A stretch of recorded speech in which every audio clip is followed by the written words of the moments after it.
Yeah. We're starting off happy, fired up. You should be. Welcome to the Ahlswede Collection. Oh, wait. Welcome to the AC Sports Podcast. Part of the Ahlswede Collection. Brought to you by the Ahlswede Collection There we Podcast go. Network. Follow us everywhere at AC Sports Podcast on YouTube. My name's Eric Ahlswede. I'm Ross Field. Good to see you, Ross. You too, dude. Congrats on the big win this weekend. It was so insane the next day when I realized that I get to watch the team again. Yeah, that's a cool feeling. I've never had that feeling. Yeah. Well, 20 years, but wow, we get to play Saturday already? Yeah. So excited. And got to climb the mountain known as the Detroit Lions on the road. How's your week going? Week's going good. Work's going well. Feel excited about 2025 and just accessing some of these tools that can help make work be more efficient. Just like that sentence was very efficient. I was a little choppy. But things like AI and just figuring out how to tap into it. It's a big time for transition, big time for technology, and there's a lot at our disposal right now. And if you can get on top of it and learn, it can really help.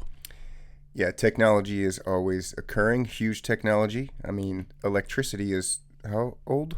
Right, like these gigantic things are not that old. Right. I see what you're saying. And shit's moving so fast. True. The technology we're dealing with now, it's like exponential shit. But it makes me think of like I remember starting to see like websites on like corporate commercials in 1999. Like, oh, the internet's here now. Yeah.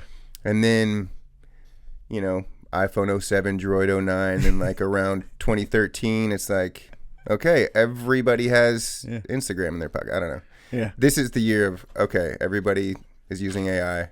Yeah. And it's going to be fun. It's going to be fun. It does feel bizarrely like it's going to be a really good year, despite how simultaneously bad certain things feel.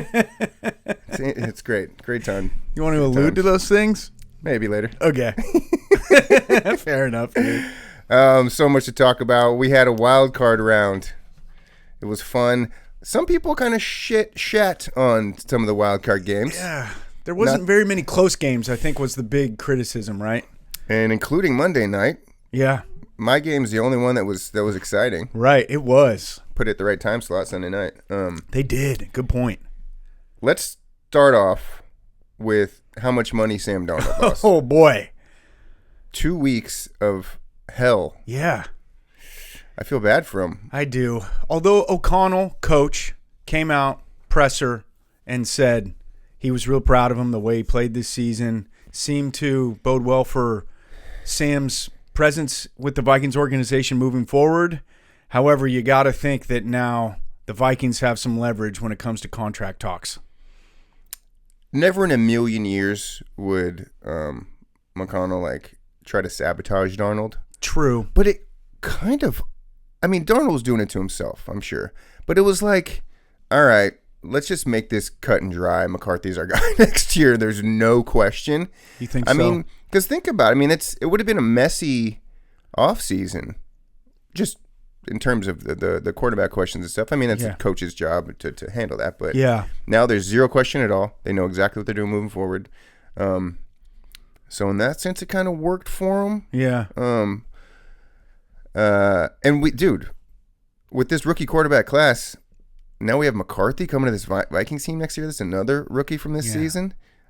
Just adds to the talent of this class. So you're saying that they're going to go McCarthy? There's no. I mean, they drafted him, what, number 8 or 9 or 10 or something like that?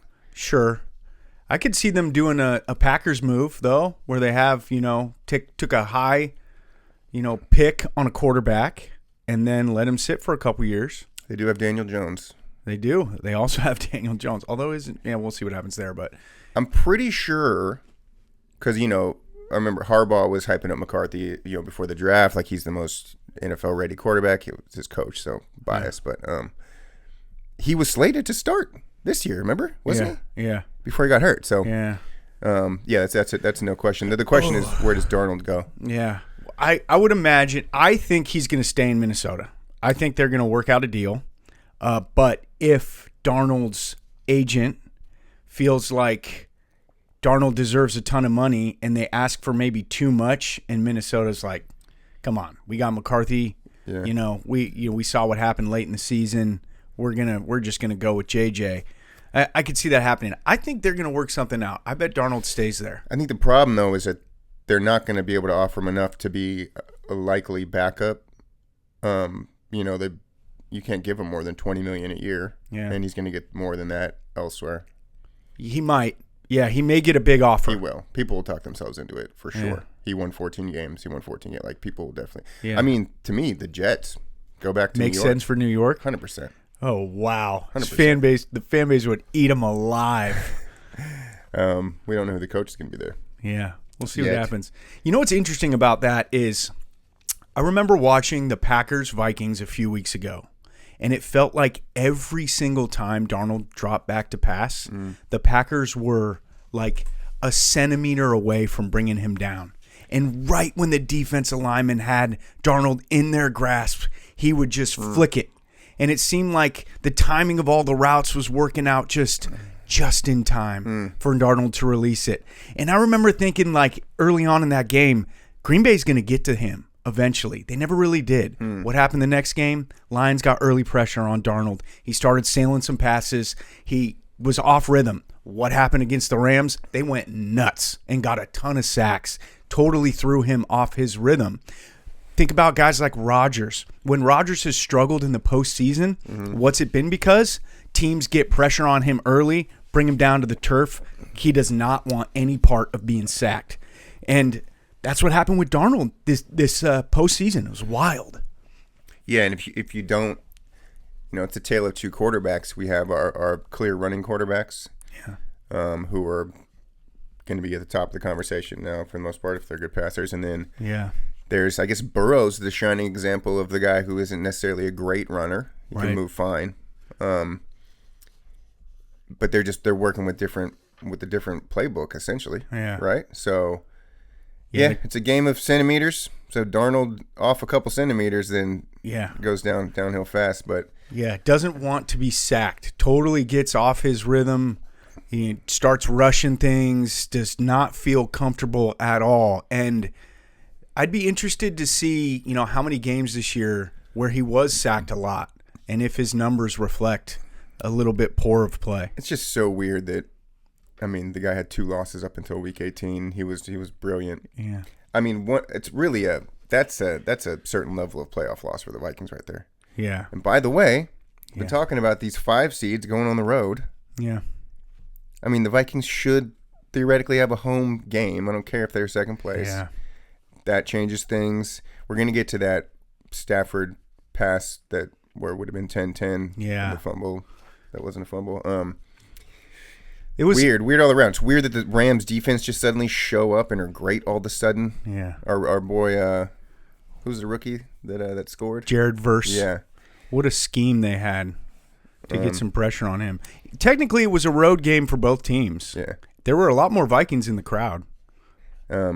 Yeah. Vikings fans, I should clarify. But you were correct about the McVay, Stafford. Stick with the guys who have been there and done it.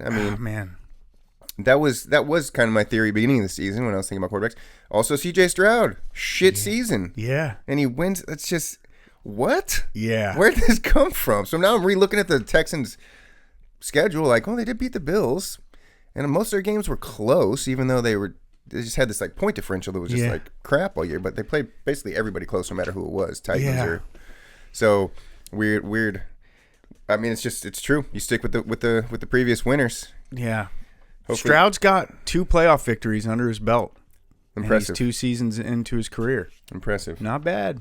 Wait, I got a freaking. Yeah, you get that. I see that mosquito buzzing. Come on, man. I don't need no West Nile. Okay. We have some. You know what? Let's do Steelers, Broncos, Bills, Ravens first. Okay. Interesting. We're talking about defensive players of the year. Bad week. Yeah. T.J. Watt shut down. Broncos defense.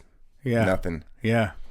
I don't know if there's more to say there, but defense didn't translate to the playoffs. Yeah, for these guys. There's a couple highlights of Surtain trailing hard on a crosser over the middle, and he's like 10, 15 yards away from the wide receiver who catches it and kind of wiggles free, and you're thinking like, dang, what's going on there? Really impressive. More impressive win by the Bills than I think we're giving them credit for, to just shut down, especially after the early touchdown by the Broncos. Absolutely. On that note, though, for the first time in 46 home games, Josh Allen is not favored at home. They started out as 1.5-point favorites. Now it's Ravens 1.5. How do you feel about that? What do you think is going to happen in this game? Dude, what a juicy game! What a game, dude! Oh man, this is great. This might as well be for the Super Bowl.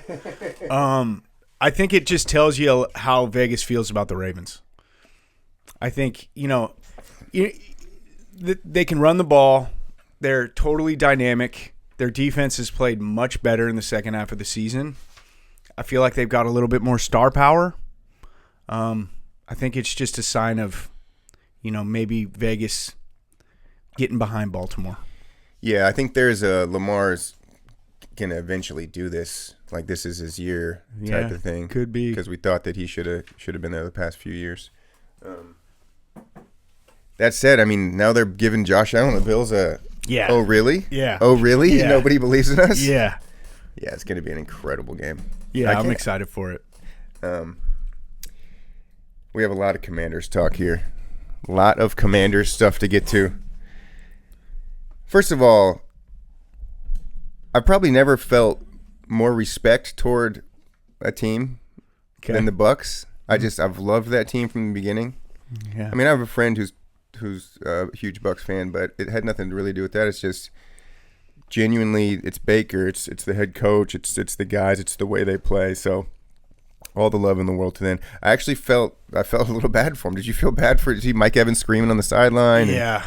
Well, the reason I feel bad for them is they had control and they totally shot themselves in the foot with just a really odd turnover on an end around where the timing was off and Baker fumbled.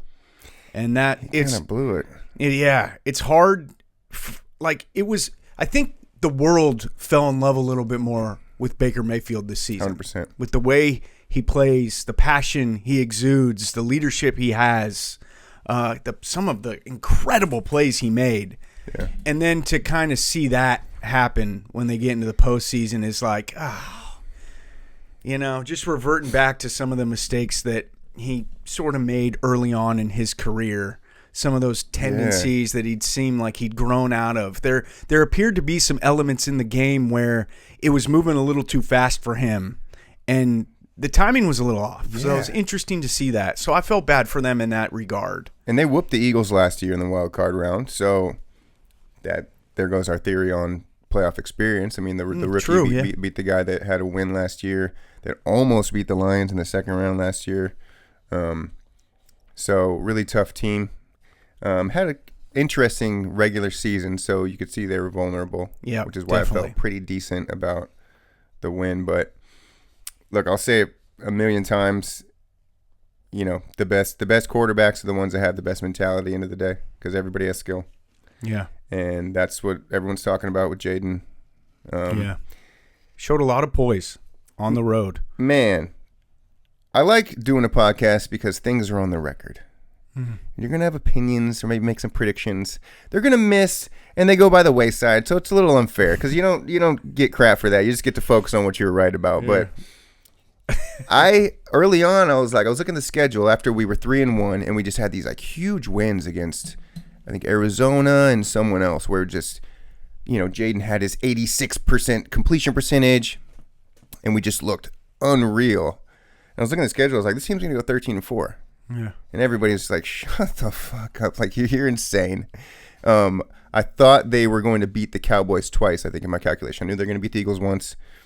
I gave the Steelers a loss. I was even thinking maybe 14-3, and those Cowboys-Steelers games were very close. But I could see it with this team early. And I've been a big Jaden MVP guy, and now suddenly... Oh, yeah, Jaden's definitely a top 5 guy. It's funny, you win one playoff game, and now the switch, the narrative. Yeah. becomes gigantic. So yeah, feels good to be validated. Yeah, this is the one though. This is the one. I mean, he goes on the road and beats the Lions. He's gonna set the world on fire. Yep. If he goes on the road and loses to the Lions, people are gonna be like, great rookie season in a week, and he won't get probably the credit that he deserves. He should be higher in the MVP conversation. Right. He's totally transformed that team. Right. And they don't have as much talent around him as some of these other teams with the MVP candidates like Jackson or Goff. I mean, I'd say Allen does a lot of work for Buffalo, similar to Jaden. But, yeah, I mean, it's fascinating. It'd be incredible if they could shock the world this weekend. So how does this happen? First of all, my first thought is like, well, what are the games where he kind of looked like shit? Saints game. We barely beat the Saints with like a couple backups by one at home. So, like, there's, the first Eagles game. Yep. There's, of course, the loss to the Cowboys. So he's not infallible. No. And they had a Hail Mary victory in right, there. Yeah. Now, that was a really low-scoring game. Yeah. So it's, it's not like – whereas, like, that's why the Vikings loss was so tragic to me because they didn't really have – like, they were just fucking crushing. I mean – totally. So – smacked. My first thought is like, okay, that could happen. He could try it out there. He's on top of the world right now. Everybody loves him. And it just couldn't work out. They could get crushed. Yeah. But then you think like if that doesn't happen, they're going to be in the game to win it. Yeah. Kind of feels like an either or. It feels like it's going to be a shootout. Yeah. Detroit's scoring. Here are the keys. Okay. What are the keys? Terry's going to have a big game. Got to. That's going to happen. Has to. Diami Brown coming out party. Best game of his career in a playoff game. Yeah. That can't be underlooked or overlooked. Right. He was drafted before Amon-Ra St. Brown. Oh my gosh. I didn't know that. Whoops. And Amon-Ra famously like memorized all the receivers that went before him, and he's always like kind of talking about him. Yeah. So that's a cool little narrative there. Is Diami like? Did he make himself like a solid number 3 receiver for next season? I think he might have. Yeah, I mean, he's got an opportunity if he builds off it. Hell of a job by Washington's offensive coordinator and the scheme to think like, okay, we're going to go a little bit away from Terry. They're probably going to do everything they can, Tampa, to shut Terry down. Right. They're probably going to do everything they can to minimize Ertz's impact. Who can we target to get, good matchups with? And they probably felt like Diami can handle whoever the Bucs DB was, the second or third guy on him. Well, that's just, I mean, everyone in Washington, the whole conversation all year is like our receiving core isn't great and our offensive line isn't great. But now, like, Zacharias had his kind of coming out party in the second Eagles game. Now Diami, it's like, I think we kind of do have several weapons now. Yeah. Even a running back, Brian Robinson Jr. is taking a lot of crap in the Washington internet boards this week. They don't think he's cutting it as a starting running back. I don't think he got very many opportunities. Yeah, I think the criticism is like he's not very elusive. Power runner. Right, which I think is good. And the counter is that we just have not a pretty average to below average interior line, so it's not his fault. Yeah. To me, Austin Eckler is the X factor. Yeah. No matter what. He got injured a little bit early before we played the Ravens. Oh wait, was that Robinson? Anyways, when we didn't have those two guys for a few games early on, had some losses. Then Eckler gets crushed in the first Cowboys game. Doesn't play for a few weeks. We eke out some wins, but he adds so much to this offense. We saw that little dump off that barely got by the linebacker. That was a big play in the Bucs game. And I don't know. I mean, I think Eckler's the kind of guy where he could have 70 yards receiving and 2 touchdowns in the middle of the second quarter of this game. Yeah. And it changes everything. So. Yeah. Well, you're talking about a guy who's been a lead back and perennially one of the better backs in the NFL, and is now like sort of relegated to a third down change of pace type back. That's beautiful. A beautiful piece to have on the roster. And we technically have 3 kind of power backs back there. We got Rodriguez. Rodriguez isn't bad. He's a good change of pace kind of guy fans, too. They're kind of liking him better than B-Rob these days. We'll see. But to me, Eckler is the X factor. Some people might say Ertz is like, we need all 4 of those receivers to be available and catching some balls, but Eckler's the guy. Yeah, you know what's funny about this conversation is back to Diami Brown and Zacchaeus. It's like, how many of those great teams that the Patriots had where their wide receivers weren't super well known, but they had a quarterback who knew how to get them the ball at the right time? So it's like a good quarterback will make somebody who's not perceived as a great wide receiver a great wide receiver. Mm-hmm. And I kind of feel like that's what Jaden's doing. The difference between Brady and Jaden is that Brady was on the sidelines firing people up, cussing. Like that was his MO. Jaden doesn't say a fucking word. And if he makes any facial expression, it's a smile. Like to the opposing team, no matter what is going on in the game. Yeah. Even getting a cheek cut up in the Bucks game, he was still very calm and composed. Join him in solidarity. Oh, yeah. That's interesting. Well, speaking of that, though, so perhaps as Jaden's career evolves, he'll become more of a vocal leader. As soon as the Packers lost the postseason, what does their coaching staff ask of Jordan Love moving forward? Big article about how they want Love to be more of a vocal leader. So perhaps it's just the career trajectory type thing. I wonder how vocal Brady was early on in his career. That's a good point. Maybe you got to kind of get acclimated to your team, your surroundings, settle into that role, and then go, okay. Or maybe he can be like this his whole career, because there's a massive difference between being quiet and nervous, afraid, whatever, and being quiet and confident. Yeah, he's confident. His confidence is through the roof. I don't sense that the moment's too big for him ever. If anybody can get me to believe in God, it's Jaden Daniels. That guy, the way he leans on God, I'm like, I buy it, dude. CJ Stroud's a lot like that too. Yeah. You know, a lot of his post-game interviews praising religion and stuff. Great segue, Ross. Speaking of CJ Stroud, are these the best 8 quarterbacks in the NFL? Oh, man. I was looking at that. In terms of winners. Yeah. Because, we love Burrow. I know his defense sucked. That's the guy I was thinking, he's the one that needs to be in this. Of course. And then... But it's close. It's really close. Then we have Hurts. Hurts is... I'm sorry. Yeah, I don't know. CJ, it's just suddenly... It's just I've been bagging on CJ all year. And now he's like a top 10, top 8 guy. Yeah, I don't know. He gets it done. It's mentality. He did. That was incredible. Incredible. The play where the snap got by him and he ran back and scooped it up and rolled out and calmly delivered a 30-yard ball to get a first down. Changed the whole dynamic of that game. And then he played really well from that point on. It was impressive. It's the California cool, baby. Yeah. Jaden, CJ. Yeah. 6 quarterbacks from California. Wow.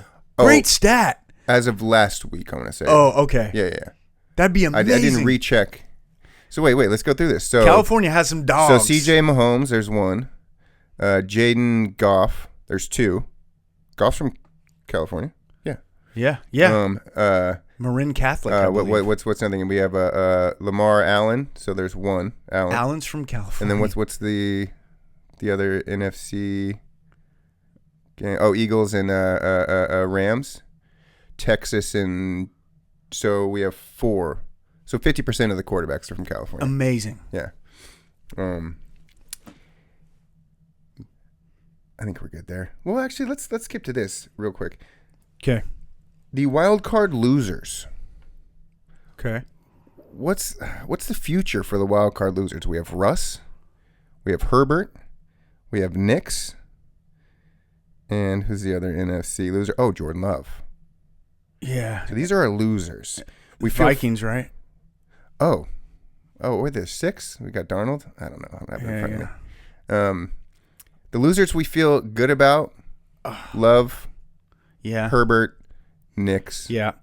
The losers we feel bad about: Russ, Darnold. Who's the other one we're missing? Oh gosh, Baker. Oh. Oof. We feel fine about Baker. Yeah. I feel fine about a lot of those. Okay. I feel fine about Darnold too. I mean, I don't know. I think he's going to get a nice little payday. Do we feel fine about the season? Do we really feel fine about Herbert? Yeah. Do we? I mean, again? Yeah. It was a good year for them. I do. I think Harbaugh's going to have them continuing to move in the right direction. This is a good experience for this team. I feel good about him. Okay. Zane Gonzalez. Yeah. Interesting story. He's got a hot girlfriend. Check out her TikTok. Or wife, rather. They like to drink tequila. Zane brought some OCD awareness to the world. Yeah, he did. Everyone was like capping on him, thinking he's all like anxious and suffering from anxiety, and then you come to find out that he was just going through his tics. The guy came through halfway through the season.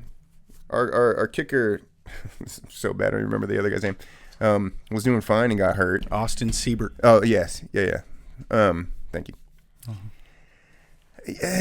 He was actually Zane's on the injury report this week. It doesn't seem like it's really much of an issue, but I don't know how awesome I feel with him as our kicker in the playoffs. Yeah. He got it done in Tampa, to be fair. A doink. I like his style. I like his flat, forward-facing style. I don't know. I hope that it doesn't come down. Yeah. It probably will. You always don't want a kicker to decide the game. If we're going to win the game, it's probably going to be on a last-second kick. So, I don't know. Let's go, Zane. Let's go, Zane. He's got the world behind him rooting for him, though. That'll help. Positive energy. Love hurts.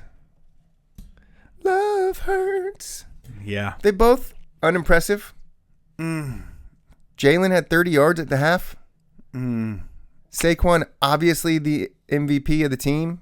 I have a hard time going there. Okay. I don't know. They threw the ball 21 times. They ran the ball 34 times. To me, it was totally a game plan to run the ball, sure, be the tougher team, try and control the time of possession. Let's wear them down. Let's not put all of this on our passing game's shoulders. I think all Hurts was doing was executing a game plan. You feel good, Stafford versus Hurts? You feel good about Hurts? I do. Yeah. Interesting. I've felt good about Philly all year. Yeah. I think they're a very complete team. Let me say this to you. How many passes did Lamar throw in their domination of the Steelers? I don't know. 21. Okay. How many times did they run it? 50. Wow. All they're doing is trying to control the line of scrimmage. That's what dictates victories of football games, is what's going on in the trenches. The Rams rolled up Minnesota because their defensive line dominated the game. I think there's more detailed criticism of Hurts, though. Okay. It looks like he's like, I forget who said it this week, but like there's not a lot of crossing stuff. Yeah. A ton of deep balls. It's like just a lot of outs. Yeah. 10-yard out. Like, yeah. I don't know if I feel so good against Stafford. Okay. Especially with how Stafford looked this week. I think he's objectively the guy you want out of the two right now, head to head. That's a good omen for the Rams. What do you think? How do you feel about that game? What do you think is going to happen? I like Philly. You do? Okay. Yeah. I think they're just a very complete team. And I think they're going to do what they can to bully the Rams around in the trenches. And they're going to try as hard as they can to just run the ball, 3-4 yards of play. Don't force it with Jalen. Okay. Don't do anything that turns the ball over. Don't try and throw the ball 30 yards downfield. We want A.J. Brown reading books on the sidelines, just not fully engaged, because we don't have to get him engaged to win. We want to, we just want to control the game, play at our pace, do our thing. We don't want to get in a shootout. We don't want to, we just want to handle our business and went all 3 phases. That's totally Sirianni's attitude too, is like, we're just going to run the ball down your throat and be more physical than you. Try to stop the tush push 15 times. Good luck. Yeah, I mean, McVay's got a brilliant coaching mind. We'll see what kind of scheme they come up with. Yeah. I think it's going to be a brilliant game. And I did not feel that way 2 weeks ago. Okay. The beast has been released. I mean, you talked about teams kind of slowly building up. Rams are following that to a T. Yeah. And now they're here. Yeah. No, you're so right. I don't want to take anything away from the Rams. I felt like going into the postseason, they were potentially a sleeper to make some noise because it's a team that has a lot of experience. They've won a Super Bowl. There's some players, especially the quarterback, who went through that, know what it takes. The coaching staff knows what it takes. McVay is a brilliant coach. So I do think they're going to give Philly a fight. I just feel a little bit better about Philly's chances. Playing in Philadelphia is not easy either. No. Yes. Some of the most vile fans on earth. Yes. You see the guy that got banned for life because he's talking to the woman that way? Crazy. Jesus Christ. Yeah, they're raucous in Philly. That poor guy, that poor husband, it's like, on one hand, you would never let someone talk that way to your wife. Yeah. But you're just surrounded by, I don't know, I'd have to crash out and just see what happened. And, I mean, you can't let somebody talk to your wife like that. But at the same time, man. I'm not, like, mad at the dude. I mean, I actually respect how he handled it like an adult. Agree. And just they got the guy banned for life. So much smarter kind of reaction. Philly's not an easy place to play. It's going to be cold. Here's the thing. It just came to me. Come playoff time, we talk about that magic. Yeah. What team has that something that's pushing them? Okay. The Patriots kind of always found it. Yeah. But it happens every year. Washington, we know they've had the magic this season, pulling games out of their ass. The last second victory, Jaden doing Jaden things. But now, granted, Harbaugh and the Chargers, rough first game. Does L.A. have the magic? Have that city magic, the city that is coalesced like never before, emotion like never before in that city right now? Yeah. Is there a magic there? Are we going to see a Rams Commanders NFC Conference Championship, Washington going into L.A.? I'm going if that happens. That's the narrative for me. Yeah, that would be a beautiful story, man. That's like a Disney script. Seriously. For real. Those two guys going at it. So that's what I'm rooting for. Cool. Well, good point. I mean, there's a lot of people that are, going to be pulling for the Rams around the world with what's going on down there with the fires. So, it's beautiful when you're playing for something else. That's for sure. I think we're ready to move on. I guess the last thing, and we can talk about other coaches too. I mean, there's a lot of coach talk happening right now. Yeah. Mike Tomlin's playoff record has been bad. Yeah. Over the past 10 years. And I'm talking they've been getting crushed. Yeah. They play the same season every damn season. So shout out Barstool Big Cat for that one. Everyone's talking about him moving. No. Yeah. So you don't think it happened? I don't. Happen. I'd be shocked. I mean, it's despite the postseason struggles and the end of the year struggles in the regular season for them, they are always there. Right. And that is amazing. Yeah, and the best comeback to that is they spent $3 million on quarterbacks this year. Yeah. They spent nothing on quarterbacks. Yeah. Justin Fields, I'm going to have my eye on that guy. I think run it with him next year, honestly. It'll be interesting. What's going to happen with Russ? Aaron Rodgers. Is he riding off into the sunset like Rodgers? So many questions at quarterback. That's an interesting one. Other coaching stuff real quick. Deion to Dallas is a big talk. They talking about Sarkisian, who's in Texas already, even though he kind of made some boneheaded calls against Ohio State. He's a very respected coach, though, and rightfully so. Marcus Freeman getting some love, right? The Notre Dame head coach. That guy I would think about hiring him seriously. He looks like it. Incredible. Yeah. Just off first impression. Agree. Because I really just started to listen to him speak this week. Yeah. hire that guy in a second. Yeah. I think Chicago might be a hot spot for him. I mentioned Ben Johnson going to Chicago a couple weeks ago. That's not going to happen. It's in the same division. So okay. Yeah, good point. So we got Ben Johnson, and I like Freeman. I like those two as the big guys. Now McCarthy's fired, though. Yeah. Where does he go? Expressing interest in the Chicago job. I don't know if Chicago will give it to him. But do we want Mike McCarthy as a head coach anymore? Oh, man. I mean, when I think about Mike McCarthy, I think about Aaron Rodgers. So, yeah, I mean, he's done some things in the league. I feel like McCarthy actually, the people I listen to have given him shit over the past decade as being an overrated coach. Interesting. And that Packers team with Aaron should have done better because of coaching. Okay. Yeah, I don't McCarthy, the other guy on the Jaguars, like Peterson. Let's move on. Yeah. If I was a GM or if I was an owner and it came down to hiring Marcus Freeman or Mike McCarthy, I would definitely go with Coach Freeman from Notre Dame. I would definitely give him a shot with how articulate he is, how eloquent he is, the way he's kind of handling the media, what he says during the post-game pressers, how he's just fired up the Fighting Irish and they're in position to win a national title. I mean, come on, dude. This dude needs a shot. It's been a long time since Notre Dame's been in this spot. Yeah, I believe they haven't been this good since I was a teenager. Back with Rocket. Yeah, Remember Rocket Ishmael, no doubt. Who are other great college head coaches? Didn't one happen fairly recently to jump into the NFL somewhere and have some success? I don't pay enough attention to college. I'm going to start. It went reverse with Belichick getting the job at UNC. Fascinating. So the Belichick to the Raiders thing makes so much sense since Brady's now co-owner. Yeah, I don't know. I mean, people seem to think that he's going to suddenly back out of that North Carolina job and go to the NFL. That'd be crazy.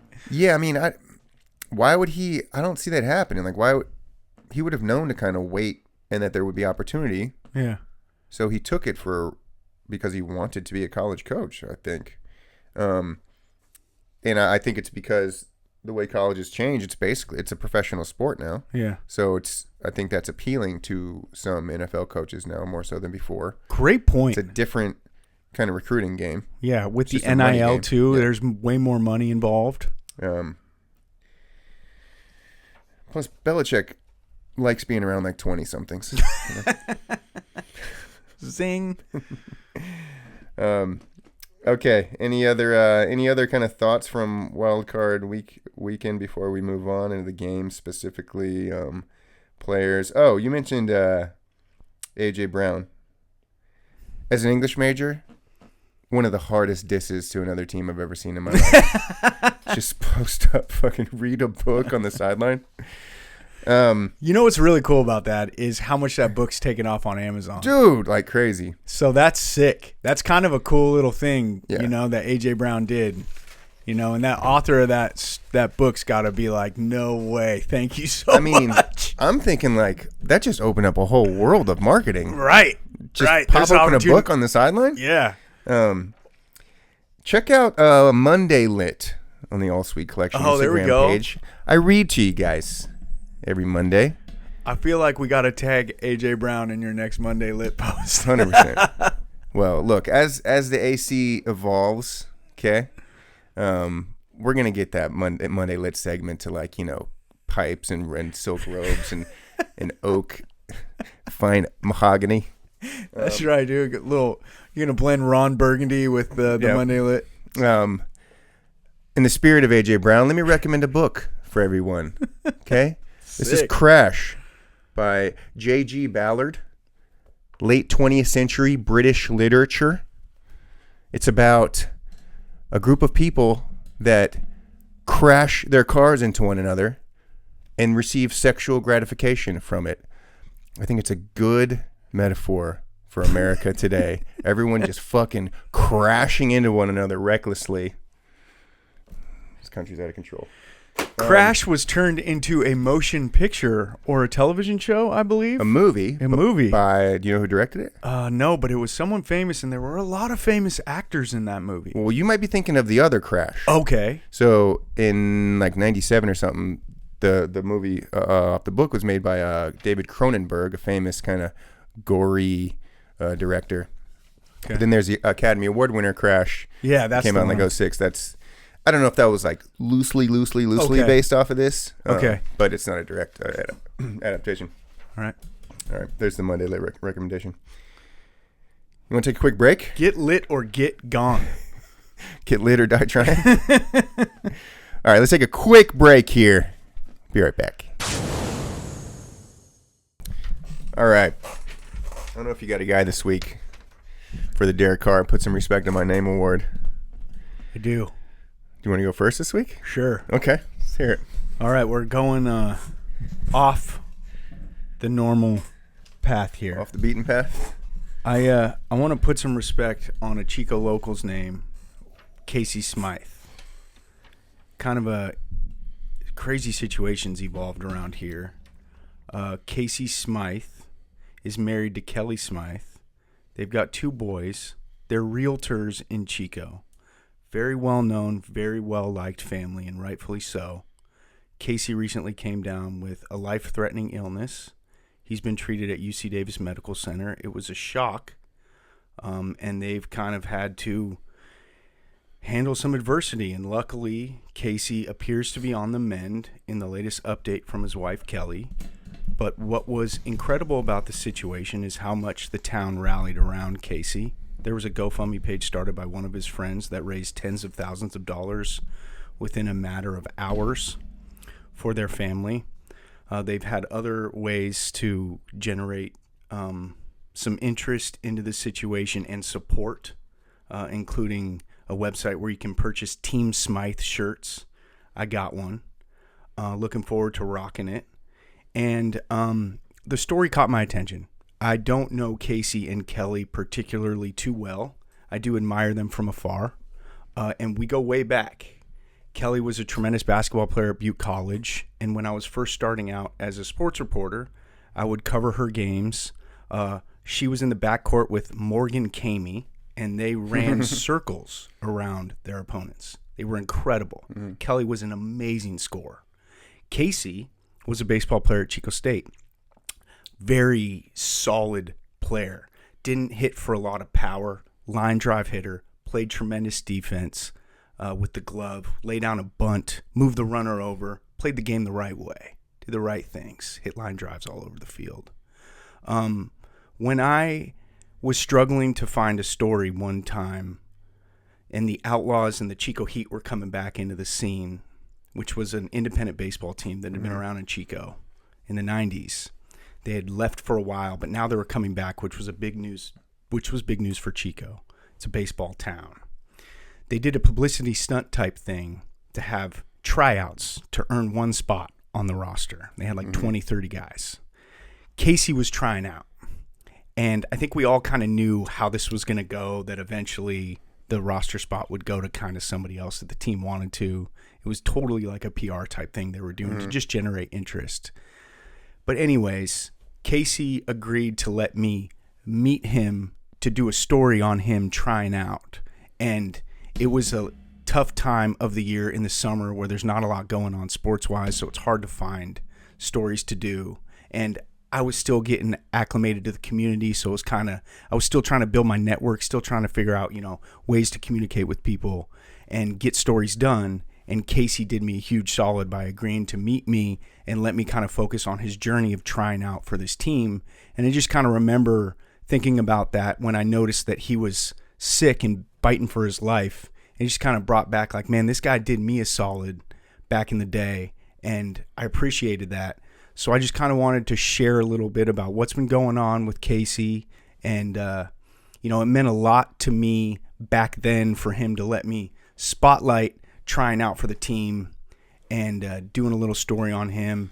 And now he's getting better, and it's good. Hopefully things keep progressing. They're not out of the woods yet, although it's looking good. And so, shout out to the Smythes, shout out to Casey and Kelly, and hopefully things get better here in the Chico community, and because everybody's pulling for them. And I want to put some respect on Casey Smythe's name. And we'll put links to all those sites in the down below underneath this video.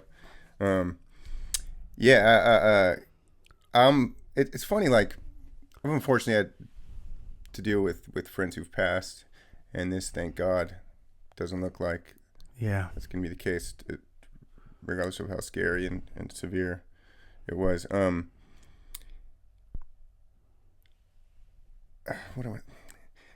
What I want to say is, often when something like that happens, you kind of personalize it. Like, oh, how did this person affect me in my life? What was my experience?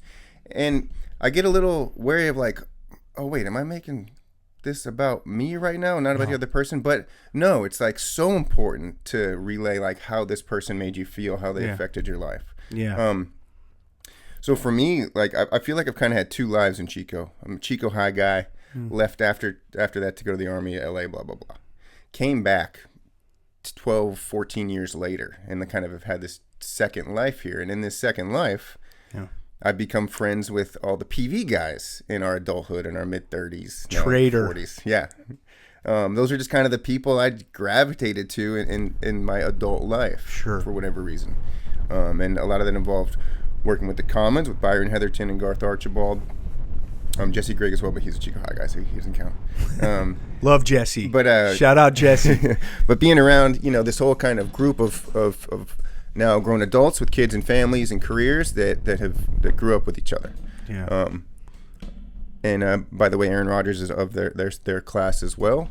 So they all have gotten to kind of experience that peer success as a community with him too. But what I want to say about Casey is that there are a few of these guys that when I met him, I was like, holy shit, I need to be friends with that guy. Yeah. Just and I swear I'm not just saying that about Casey. Yeah. And I don't say that too often. It was genuinely one of those unique people. Yeah. That I would just I'd talk about him when he left, like with my other buddies now. Like, who is this dude? He's awesome. And we'd sit and have great 20-minute conversations when we see each other at the Commons. And he's an awesome man. Yeah. Objectively. Yeah. So that's what I want to say. You make a good point. I do Run Ross Run daily videos where I go out and just run, and I'll share what thoughts are on my mind. Making these videos helps keep me accountable for running, because I somehow feel like people are depending on me to keep sharing these videos. But it's good. It's a little bit of like a motivational type thing. And I wanted to share a little bit about the human interest side of this story, in that, here was somebody that's very well liked in the Chico community that's sick, and it came fast, and it's really scary. And now he's fighting for his life. And the amazing thing about this is how much the community rallied around to support him. And so when I was doing my running video, that's what I kind of wanted to focus on. A little bit of it was not just like, hey, we're thinking good thoughts, and I'm thinking good thoughts, and you're thinking good thoughts, everybody's thinking good thoughts, and look at what the community has done to step up and show support for them, which goes to show you, how much he's liked and what you're saying, and people gravitate towards his energy, and he's a good dude, and he was fun to interview and interact with during that time. So you do personalize it, absolutely. But, in this case, in this situation, I feel like it's a reflection of kind of everybody, wanting to show some support for the Smythes and hoping that, things get better. And it's looking like that's going to be the case. There's something, I don't know, man. I'm sure every town says this to a degree, but there is something about this town. And I've heard it from people who aren't from this town, that we all kind of have 1,000 friends. And I'm not exaggerating. Yeah. Like, people that some obviously better than others, And I think part of that is social media world, where we all are kind of connected now at all times. Good in a point. Sense. So that's, I think, a big part of it. But no, this town's special, and it's the reason why. I mean, dude, I'm a city person, honestly. Like, most things about me, my personality, but I stay here. Like, there's something that gravitates me to this place. Yeah. Now at this age, because it's like, no, I'm proud of this community. Yeah. I want to if I want to take on an endeavor, I want to do it here. Yeah. And I want to try and be as successful as possible and bring that to Chico. Yeah. And part of the reason why I feel confident and comfortable doing that is because there are so many people here that at the end of the day will support each other. Yeah. We have different opinions. Okay. I'm known to have different opinions in a lot of people's town, but end of the day, the love is immense, and the respect and the adoration. Yeah. And the wanting success. Yeah. For all these people around you. Yeah. Right. There are not a lot of haters in this town. Yeah. You're so right. And, with the LA fires, we see that community coming together in such incredible ways. We've had to do that, not just the campfire, but, there's been other scares as well, too. Obviously, the campfire is a big one. Yeah. So we've gotten in our reps when it comes to supporting each other in the community. And, I wonder, I don't know. I'll move from this town at some point, I'm sure. Things are going to evolve, but I'll always have one foot down in this town because of how much I respect it and the people in it. And caring about the people that live here. The video that I made, it started to get shared by a lot of people in the Smythe, tribe, so to speak, and which was really cool to see. I was not expecting that when I was just sharing this story about, somebody who I had interactions with when I was starting out as a sports reporter who's struggling right now, and look at how much the town's rallying around him. And, if you're watching this, think good thoughts for him and them. And then, it started to get, shared everywhere. And it had me thinking like, okay, well, I want to provide just a little bit more context and clarity into like how Casey impacted me when I was starting as a sports reporter, even though, I'm not close friends with him or not close friends with Kelly, but I do admire them and their family. They've got an adorable family, and they're a good, powerful Chico couple, a younger couple. And I believe Casey's from this town. There's been a lot of amazing stories that people have shared, including his former basketball coach, assistant basketball coach at Chico High, that's got an amazing story out there on social media about the type of basketball player Casey was in high school and stuff. So it's been, it's a little bit of a bright light on a really, really tough, scary situation, is seeing the community come together and support him. And, it's the kind of thing that makes you proud to be a part of Chico. So yeah, I feel you. I grew up in the North Bay area. Every time I go home, I love it, but I'm still in Chico, and there's a reason I'm still in Chico. It's the community. It's a great community. Here's to the Smythe family and their future and the future of this entire town. Yeah. Keep getting well. I'm gonna stay on a slightly serious topic as well with the Put Some Respect on My Name Award of the Week. It goes to Bobby Wagner. Okay. This guy, 12 years in the league now as a middle linebacker. Had a nice little battle with Baker last week. Yeah, some highlights. Made some good plays. Hopefully he'll be fully healthy on Saturday. A little banged up. I think he has an ankle. And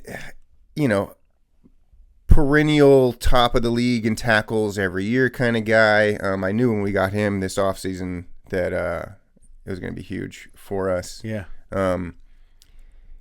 But man, I'm worried.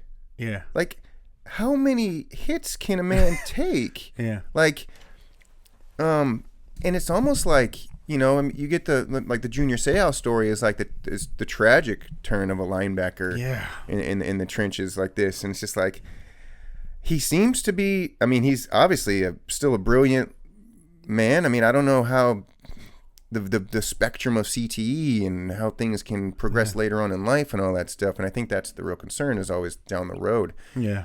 I just hope he's going to be okay down the road. Like, does he tackle differently than Seau? I don't know. It worries me, these 12-year linebackers. Yeah. Seems like a lot, dude. Yeah. Yeah. And, similar feeling towards the offensive and defensive linemen that have just such long careers and are smashing helmets literally every single play. You make a good point. Bobby, I'm glad he's not wearing a Seattle uniform. Yeah. I'm glad he's not wearing a Rams uniform. It was hard to play him, during his prime when he was with the Seahawks. He seemed to wreak havoc on the Niners so often, and a lot of admiration for him as a player. I wonder just how different the landscape of the type of treatment that players are going to receive for things like CTE moving forward, because it's still relatively new in the grand scheme of things. And I mean, it's such a cash cow of a league that you would think that there's probably going to be better ways moving forward to treat these guys who have played in the league a long time and do potentially have, some serious, threats with CTE. And let's just hope that the NFL starts doing more and more of the right kind of thing to make sure there's avenues for treatment for him and these other players that have dedicated their careers to, providing entertainment for us as fans in a very physical type way. And yeah, I worry about that too. I mean, you make a great point. I mean, I think most of the treatment is precautionary now. Right? Yeah, right. That's where the advancements have come in. But a guy like Wagner, he's probably not. I mean, how many plays has he taken off the season because they're worried about concussions? Like, usually those are in like obvious cases, like there's a huge hit, he hits the ground. Like, it's not just like the gradualness of it that a guy like Wagner experiences. So, I think what I'm saying was that, like, this has been a magical season. Give it your all against Detroit. If we win, we go on. If we don't, like, I'm okay with that man walking off into the sunset. Yeah, like, could be about time. Retire, bro. You had an incredible end. I'm going to be following his path pretty closely, and I also want to hear him speak as much as I can. So I'd like to hear some interviews from him as well. There was a player this weekend who was rocking a Guardian cap and went up for a pass in the end zone and came down. I think it was Dobbs from Green Bay, and rocked his head back, got the whiplash thing, and stayed down. Yeah. And that was like, oh no. I mean, here's somebody who's actually wearing this Guardian cap that's available to these players now. Very few of them wear it. He's one that still hit his head on the turf hard, still stayed down for a while because he was woozy. So it's like, gosh. And I do think, I'm no doctor here, I think the back of the head stuff is more dangerous than the front of the head. Okay. I don't know. Pretty sure. Okay. So like if you get like punched, if you get like hit in the back of the head, for instance, like there's, more of a chance that you could even die as opposed to the front. So there's something to do with that. So that's why you see the more serious instances. It's like it's generally people falling onto the ground. Yeah, or like when Jaden got hit and he was out for a few days, or Jalen Hurts. It was kind of a helmet. He was going down and kind of came to more to the back of his helmet. So maybe like since a linebacker is pretty much front facing most of the time, there's not really an opportunity, because only an offensive guy's generally going to get hit in the back of the head. Maybe there's something there, but it does seem like the serious moments are when players are falling onto the ground, onto the back of their head. That's when the scary lockup moments and stuff will happen. Yeah, shoot. It's. I'm glad that we're talking. I mean, let's not stop talking about CTE just because Will Smith made a movie 7 years ago. It's like it's something we'll always should talk about. Yeah, it's scary. And when you mention that, this is something that is gradual and it's happening like right now as they're playing in these games and they're having this contact with the helmets to their brain over and over and over again. It's like, how can we minimize the impact of it now? Guardian caps is one way, and there's some other, hopefully scientific methods that will surface in the near future to help prevent the impact. So it's not, doesn't have, as much more of a gradual impact moving forward for these guys. Well, but I think to my point though, I think that the greater risk is hitting the ground. Yeah, okay. Not helmet to helmet. This is just my amateur observation. No. I think you're right. So, and there's not much. Did I ever tell you my fix for helmet to helmet stuff? No. Really weak magnets. So you get that last second is kind of it just softens the last second hit. I don't think it wouldn't cause like a jerking motion in the neck. I don't know. I haven't tested it out or anything. Interesting. But that speaks to your like kind of tech. What kind of tech can we come up with to help. Yeah, and they've evolved fields. Now they play in a little bit more of a softer grass, softer turf, even though some of the turf pellets may not be good for the health, but they're looking at ways to try and lessen we should, impact. Yes. Yeah. And CTE is still relatively new in the landscape of areas where they need to find improvement. It's not something that was around 50, 100 years ago, right? So they're looking at it. Well, we had Ray Lewis did his famous walkout for the wild card game against the Steelers. Amazing. There's a guy like a Wagner, insane long career of insane hard hits. Yeah. Doesn't seem to be any different now than he was then. I don't know, man. It's mysterious in a way, but I think. I'm just hoping for the best for these guys. Agree. I'm right there with you. I'm glad you brought that up. That's a good call. Way to put some respect on his name and way to shed some light on a situation. Good conversation there. Okay. Let's get a couple more things in here. How do you feel about the Nickelodeon games? They're okay. We're trying to get kids involved? Yeah. Like they're not involved already? I'm all for it. If, it's fun. It's fun for the youth. I've never really watched a full broadcast of a Nickelodeon NFL game. I've caught bits and pieces here and there. It's, it provides some comedic relief, but there's the comedy for the adults. It's meant to be kind of teaching kids about the game. Okay. And because it's an incredibly complex game. Yeah, true. And I think that's what they do with the Dora pop-ups on the screen and stuff. It's like they're actually telling you what this penalty is and this and that. So that's kind of neat. Yeah, informative. Here's my gripe, though. Okay. They put the dirty bubble, I don't know what show this is from, on Jim Harbaugh after they're up 6-0. By the way, Chargers out to a start where they're going to crush them. Yeah, felt like it. And then they had to settle for 2 field goals. Rough. Felt like it should have been a 14-0 game. Then Nickelodeon puts the dirty bubble on Harbaugh. So they jinxed him? And they get beat 32-6 after the dirty bubble jinx. Harbaugh.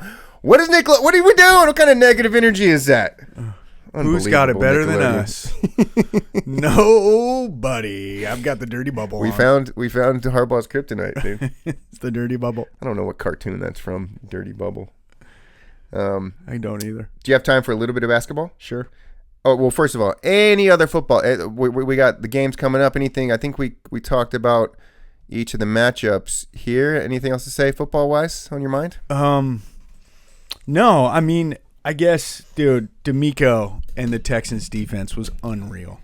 So that was one thing that, put some respect on D'Amico Ryan's consolation prize for me. Texans Chiefs. Yeah. Ooh. I'll be rooting for CJ. You know what's interesting about the Chiefs, though? Some of their starters haven't played in 3.5 weeks.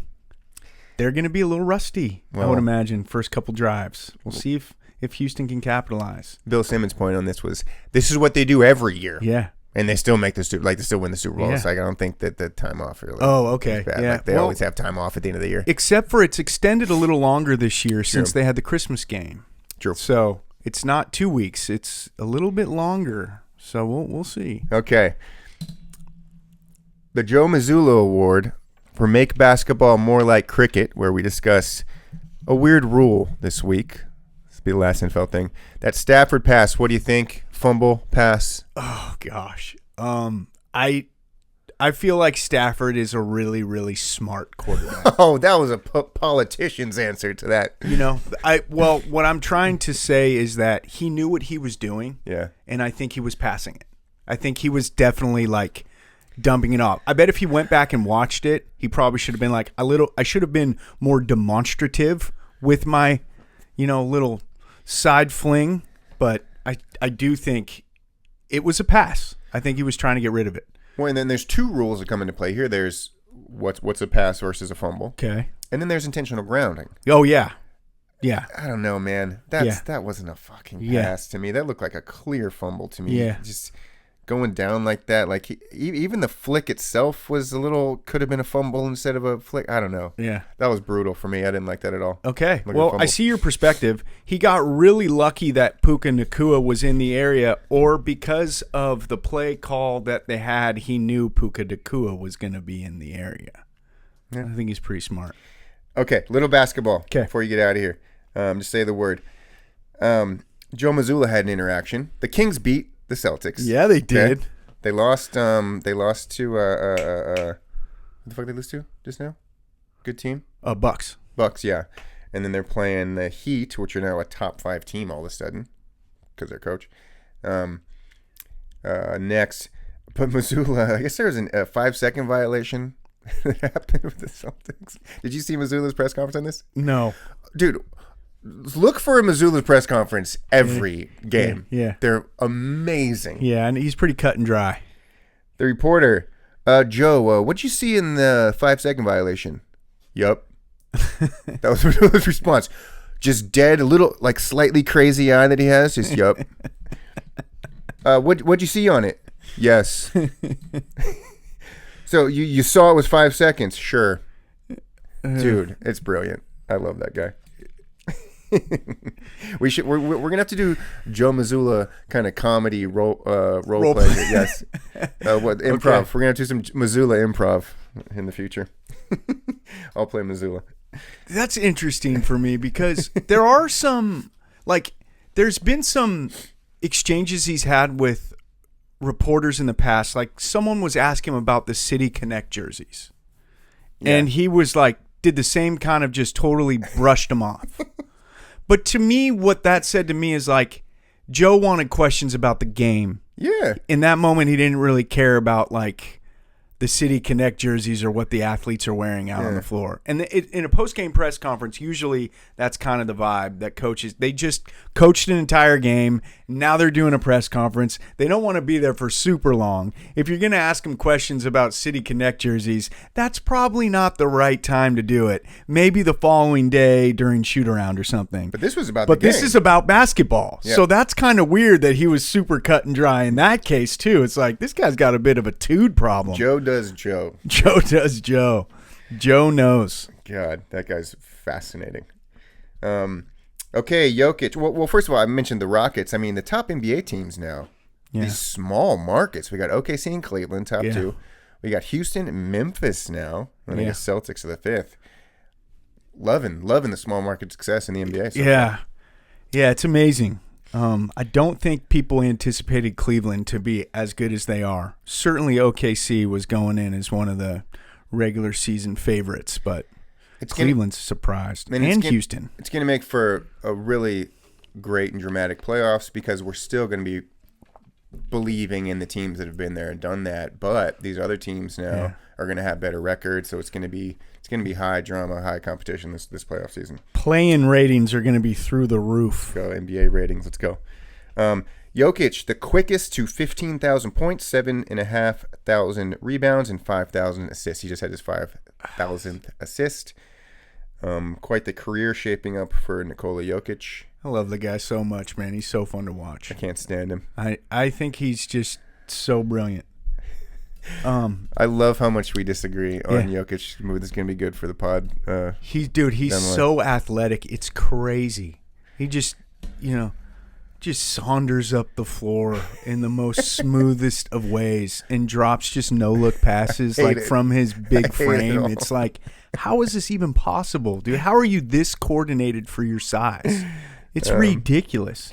I just worry that he's putting a lot of miles on those joints, and I worry a little bit about the type of shape he's in. I know he's in shape, but how long can he keep this up? Can he play a super long career? I don't know. Yeah, well, I mean, Kareem had a very long career, and that was back when they were banging down the post constantly. Now there's a little less contact in today's league. I mean, there still is. Yeah. But, I don't think it's a matter of injury. I'm curious when he's going to lose interest. Yeah, right. He's got a lot of other avenues. I could see him just being like, I don't know what season he's in. What, 6, 7, maybe, something like that? I could see him getting to season 11, 12. Yeah. 10 years ahead of him, set to break every record in the world, and just being like, no, I'm done. I've won a couple titles. I want to go tend to my horses back home. Time to ride horse and cart. Yeah. Drake and Steph Curry. Okay. Oh my God, dude. Curry choosing his side. I don't know. I haven't got into the pop culture here. I don't know much about it. Break this down for me. Drake and LeBron, supposedly good buddies, right? Okay. Kendrick and Drake happens, right? Yeah. LeBron's always been friends with Kendrick, though. LeBron now in L.A. Okay, Kendrick's town. LeBron gets on this Not Like Us kind of Drake diss ride. He's going to the concerts front and center. Drake is devastated. He's so hurt. So a couple weeks ago he puts out this song, and it's a vicious song. I mean, at first it's just like a true like you broke my heart. We exchanged watches. He used to look after my kids. Like, it's very detailed, and like he's really, really sad and upset by LeBron befriending Kendrick, right? So then and then there's these lawsuits. Drake files lawsuits against his record label, like, oh, you pushed the song against me, and it's like all this. He's a certain personality type. We'll just say that. And so then this week, or just a couple days ago, he dropped the lawsuit, then filed another one, blah, blah. So Curry, Curry and LeBron, those are the two guys. Those are the two GOATs of this generation, right? In their own right. They have a close relationship. Yeah, they're buddies. They've had a little, finals tiffs, obviously, over the years. Sure. But then Curry going up on the sideline. I guess LeBron's not talking to Drake anymore. Like, he chose his side. Wow. Team Kendrick. Sounds so dramatic. Curry goes and gives Drake a long hug, and I don't know how this is gonna play out with Curry and LeBron here. I gotta get you up. I gotta school you on some Drake. Yeah, you gotta school me Kendrick. On some rap drama game. All right, we're gonna. I don't know if you're ready for it. We kind of came up with new segments. You mentioned to me philosophy. Do you have? I don't even know what this would be. Some type of wisdom that you have to impart onto the masses. Did you come up with this week? We can wait on this. Philosophy for the week. I guess my philosophy for the week would be to not read too much into engages between NBA superstars and a rap mogul. No. We're here for this. No, yes, we are.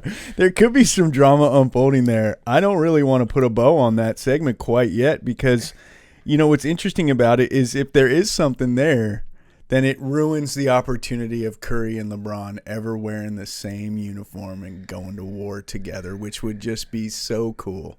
Because you saw what they did together for the U.S. Olympic team this past summer.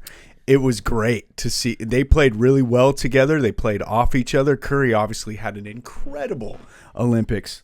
And I think a lot of basketball fans, do wonder, what it would be like if LeBron requested a trade and wanted to come to the Warriors. The Warriors tried to get him last year. There was some rumors circulating about that.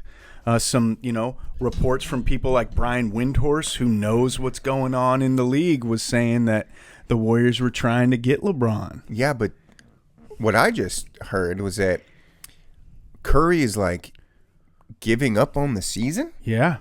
Like, don't worry about getting free agents.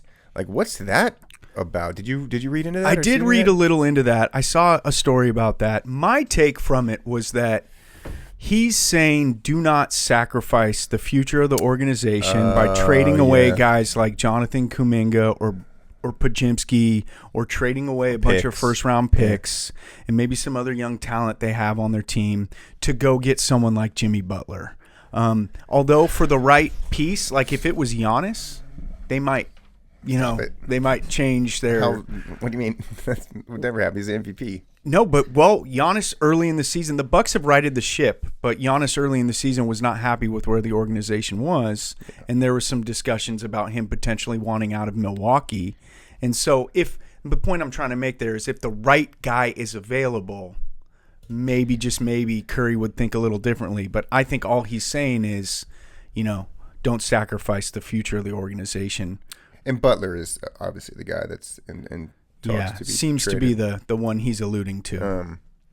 Giannis averaging more than Shea now. per game.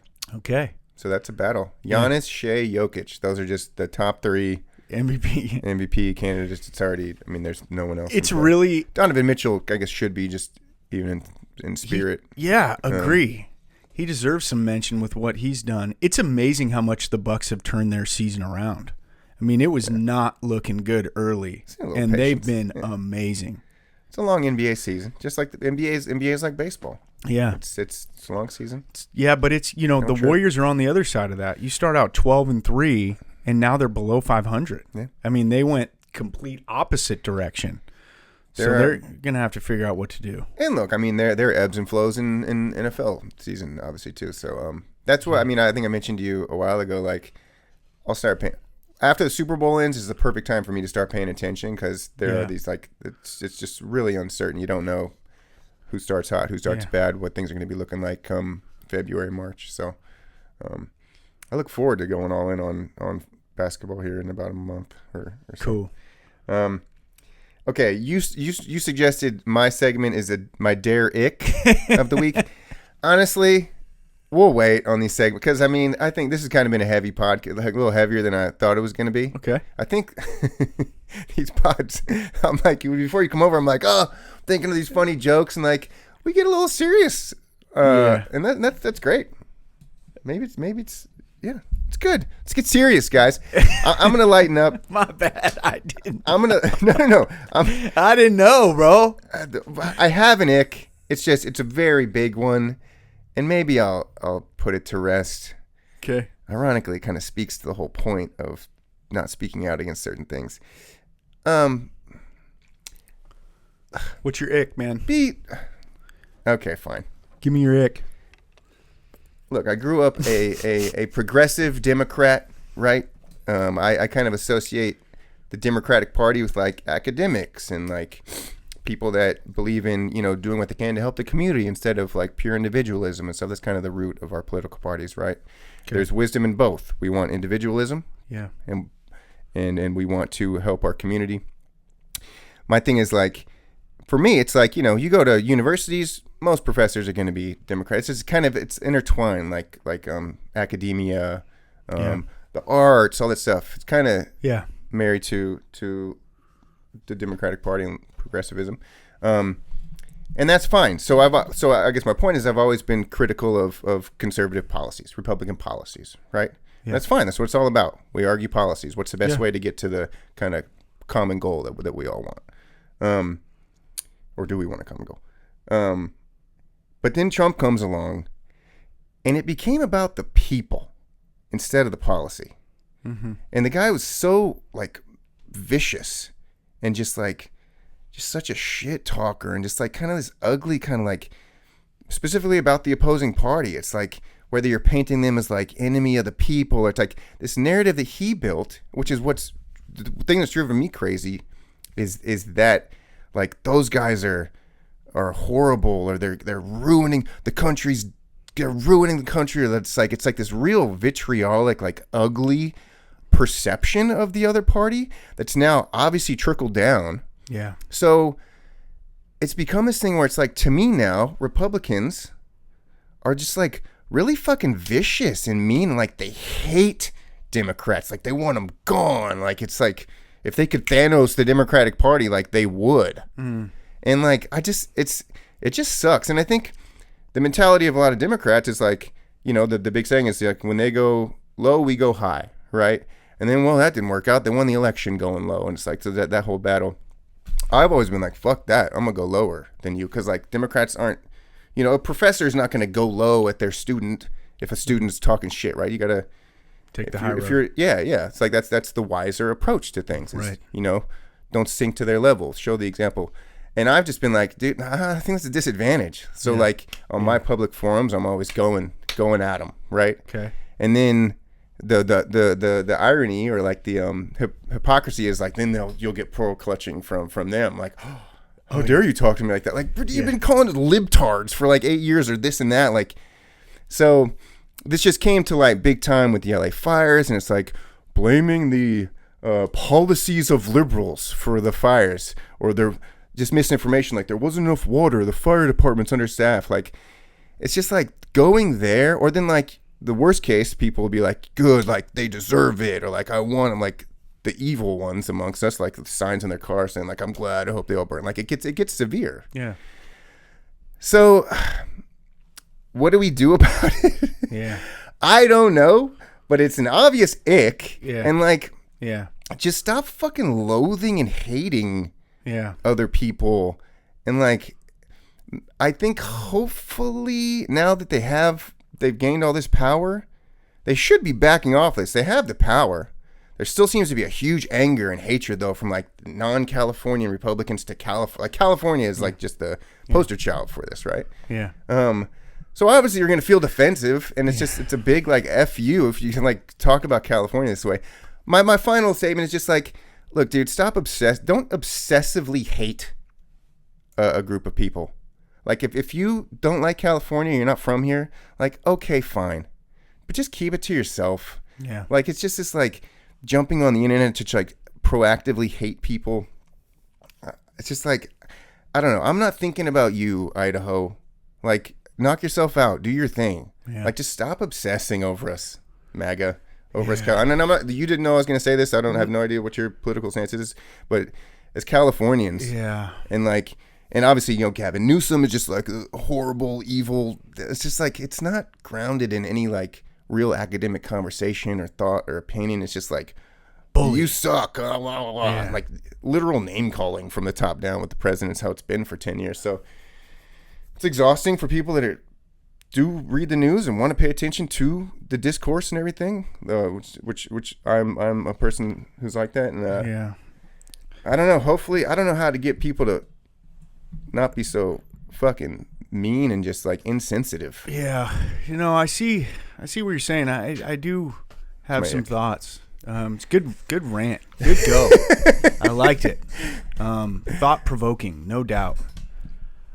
I wonder how the landscape will be in a couple months, because I feel like then, Democrats will have fully given over the power to Republicans as we move into the Trump presidency. We got 5 days. It's January 15th right now. So we're still in the last stages of the Biden presidency. So maybe that's factoring into a little of this is one thing. Another thing that I thought of was, bringing it back to policy and, how sometimes it doesn't really feel like that. Maybe now more than ever that we're attacking people. Mm-hmm. Is when there's a school shooting and there is a person who's suffering from mental health and they pick up a gun and they go in there and they kill a lot of people. Super unfortunate, scary, awful situation that seems to happen. It's hell on earth. Right. Yeah. And then a lot of Democrats go, well, we need to ban guns. Mm-hmm. And then is it similar in that, like, in those situations, Democrats go right to the policy of like, this is why it happened. Whereas like some, conservatives and right-wing people go, wait a second, like, this person was obviously mentally sick. Now, there should be, there should be ways to get people more solutions to mental health problems. And that's been a push from one side for a long time, from one administration, right? But I just wonder if it goes both ways. And I don't really mean to play devil's advocate. I just wonder if in these scenarios, we as a race are so caught up in it now that like our way's the right way and your way's the wrong way. And it just so happens that right now here in California with the fires burning, it feels a little like we're facing some of that wrath when it's like people are freaking dying and we shouldn't really be focused on that. Do I make sense at all? Yeah, I mean, at the end of the day, it does come down to who knows what they're talking about. Yeah, okay, yeah. Who understands because to be fair, it is very complex. Domestic stuff, obviously international action is even probably more complex and harder to understand as to why we do what we do overseas. But that's really what it comes down to. So that's why it's like That's why college is important, right? Yeah. Like it takes work to become smart. Yeah. To have good opinions. It doesn't just fucking... Yeah. Everybody has a phone in their pocket now in a forum, so they think that their opinions are good just because they can put it out there. Like, no. Yeah. Your opinions suck. You're great at this thing that you do. Like, you're successful. Like, you might have a great house, great family, and your success in this now makes you think that suddenly you know a thing about, social policy or what have you. And so that's what makes it kind of like a, an impossible battle to a degree, is like, so you have to sit down with every single person and go through like complex policy. That's, I guess, kind of how it used to be, more so, because if you just you got to put a lot of time into those policy conversations. It's hard to run a democratic country. End of the day, it's hard to run society as well, and every day, I guess we're just doing our best. I don't know. Yeah. Well, I think the worst part about all this for me is when we have everything at our disposal, right at our fingertips, with a cell phone, and people are getting their information from TikTok, which we very well may soon not have access to, which is terrible, but maybe in a way kind of a good thing. The point I'm trying to make is like, people aren't reading enough. They're not studying enough. They're not going outside as much. They're not immersing themselves in these situations where they may mature in a light that they weren't going to otherwise, because we look at our phones too much. We're getting our information from TikTok. We're getting our information from social media. We're getting our information from forums where there's a lot of like internet warriors, keyboard warriors sharing their thoughts that, they're not even very educated on. Like, we're in an environment that's a product of social media. And it's so hard to know what information is good information. Yeah. Basically. And I get that. That said, social media just replaces reading the morning paper, which everyone did for some people. It replaces watching the news. So, like, phones are not all bad. No, TikTok is certainly not all bad. TikTok's great. It's just knowing what information is good and what isn't. And by the way, when you're the president and you say the press is the enemy of the people, it's because press is academic, and there are people that went through college to get to these points and have a bunch of experience. So they're going to be more likely to maybe talk about certain things or express certain opinions. Right. And that's where Fox News comes in to counter that, blah, blah, blah. But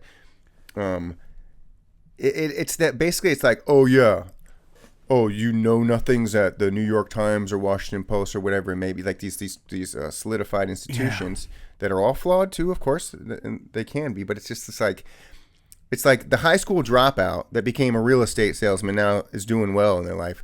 Like, they're saying that, no, you the expert, you don't know anything. I know about firefighting. Yeah. I know about this. Like, you don't know shit, dude. Yeah. Like, and so it's Tom Nichols called the death of expertise, where it's like, suddenly there's no like there used to be like and I get how gatekeeping is can be bad in some senses, and like not everybody having a voice is bad in some senses, but it's like you used to have credentials to work your way up to have a public forum. Now you don't, so it's just like a fucking free for all. It is. And so I guess if I'm gonna give a final point, college is very important. The humanities are very important. Yeah, agree. Like English degrees, communications, like those things that like people shit on, like, oh, it's a scam. Like, shut the fuck up, dude. Yeah, it's tough. Enjoy your career that you're doing well at. Like, they're different fields. Yeah. Like, and like, it's just, that's not like respected, or like, it's not thought of like that. It's like, oh, you had a English degree. What are you going to do with that? Like, it's, no, that's so you discuss ethics and morality and, sociology and all these things. It's like, that's what those people are doing. They're putting their time into those things. So, there's a lot of experts on everything. Everybody, but I feel like that's a product of social media, like in a weird way. Like it's a fallout. It's an effect of like, I can, like, I do these running videos, and I've been running for about a year and a half now. And I did a stretch where I ran 7 miles every day for 110 days. And it wasn't until like I hit the end of that stretch where I realized to myself, like, well, now that I've been doing this every day and I've completed a half marathon and I've run a couple other long distances, it's like, and I'm buying the gear and I'm wearing the right shoes and I'm doing a little research, like looking into this, like, can I legitimately call myself a runner right now? Like, am I no longer suffering from imposter syndrome, which is a very popular topic now, and kind of what you're talking about, like everybody's an expert on everything. There's a lot of imposters out there, and it's like I think at that moment it was like, well, yeah, I kind of am a runner, and that's kind of cool. But what I could have done is I could have just gone out one day and been like, I'm going to go run 4 miles. This is the first time I've run 4 miles in the last 2 years, but I'm going to tell everybody what they need to do to be a runner. And it's like, that's what's happening a lot. And it's like, no. Like, you actually need to live that lifestyle. You need to learn about it. You need to immerse yourself in that culture before you can, like, act like an expert. And let's be real. I'm like, if I'm a runner, I'm a very amateur runner. Yeah. You know, like, there's still a lot I would have to do before I consider myself like an expert on running. It takes a decade. Yeah. In a field. You know? Yeah.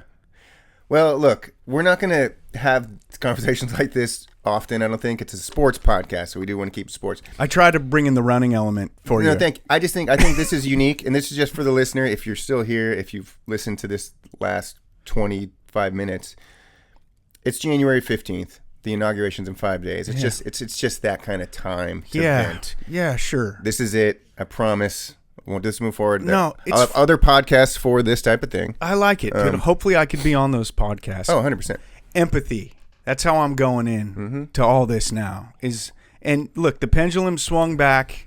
We've had Democratic leadership in this country for a long time. If a Democrat was to win, it would have been 16 of the last 20 years at the end of their term where a Democrat's been in power. We need 4 years of a Republican right now. Have Mitt Romney, you know what I'm saying? Like a different kind of smart I get that. Republican. I understand that. I'm going to go into it with faith that, hey, it's going to be okay, and I'm going to have some empathy, baby. And I'm going to, just try and support what's happening. Yeah, and look, we only have so much control as individual people. Yeah. What were you going to say? I was just going to say, man, F all this political noise toward one another. Like, I want to go back to the days where it didn't matter, what political party my friends were involved with, man. I don't look at it like, I don't judge people because of that. I don't want to judge people because of that. Right.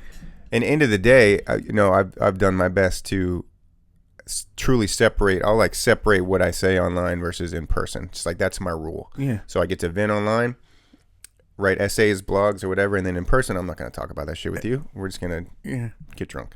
But was there something else? I don't know. I have one more point. We'll leave it at that. AC Sports Podcast. Okay. Here it is. This is, we're at an hour 35. The reason that the pendulum swings, I think, politically from top down in this country is because when you lose, it ignites a little bit more of a fire in you. Absolutely. Than when you win, right? Winning can make you complacent. Totally. So now losing, I'm a big loser in this election. I'm very vocal against Donald Trump and have been for 10 years, and I will continue to be. But now what I'm doing is I'm channeling it into this, right? Build a company. Build a bigger and bigger and bigger voice, right? Yeah. And so that's why 2025 is going to be so great. I got the numbers up on the board. We can go over those later. And I look forward to really growing this thing out and growing out multiple shows. We're going to have a nice studio soon. We'll have a producer over there Googling stuff for us. Okay. Big year, big success. Ross Field. Yeah. Hold on. So, multiple avenues. Okay. Multiple avenues. Got the time. Multiple avenues. I had the time today. My media darling of the week because of this is Jason Kelsey. Okay. I got something for you. Okay. You're talking about like channeling energy into a company or finding different ways to evolve and grow and explore. Mm-hmm. And that's part of what my running journey's about. And Jason Kelce is in his first year since retiring from the NFL. I saw him on a broadcast this week doing analysis at a live playoff game. He obviously has his New Heights podcast with his brother Travis, which does really well. And then this weekend, he premiered the late night talk show on ESPN. And it wasn't the greatest of premieres or products, but I'm not going to hate on it. It was entertaining. He opened the show by chugging a beer. Awesome.